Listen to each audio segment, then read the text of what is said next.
കോൺഗ്രസിനുള്ളിലെ ആഭ്യന്തര പ്രശ്നങ്ങൾ അത് രൂക്ഷമായിരിക്കുകയാണ്. സ്ഥാനാർത്ഥി പ്രഖ്യാപനം മുതൽ PV അൻവർ വരെ ആഭ്യന്തര പ്രശ്നങ്ങൾ നിലനിൽക്കുകയാണ്. അപ്പോൾ LDF സ്ഥാനാർത്ഥി പ്രഖ്യാപനം ഇനി നാളെ ഉണ്ടാകും.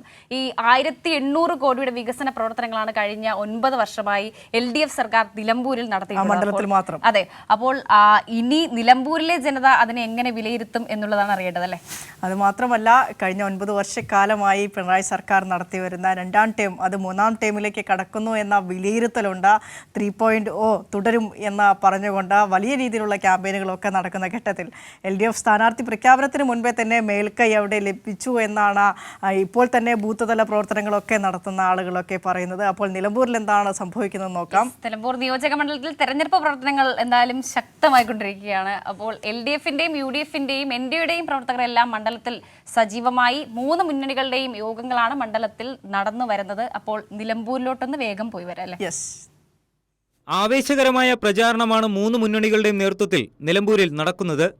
LDFന്റെ നേതൃത്വത്തിൽ ബൂത്ത് തലം മുതലുള്ള കൺവെൻഷനുകൾ പുരോഗമിച്ചു വരികയാണ്. UDF സ്ഥാനാർത്ഥിയുടെ ഇന്നത്തെ പ്രചാരണം വിവിധ പഞ്ചായത്തുകളിലെ പ്രമുഖരെ സന്ദർശിച്ചാണ് തുടക്കമായത്. പഞ്ചായത്ത് കൺവെൻഷനുകളിലും സ്ഥാനാർത്ഥി പങ്കെടുത്തു.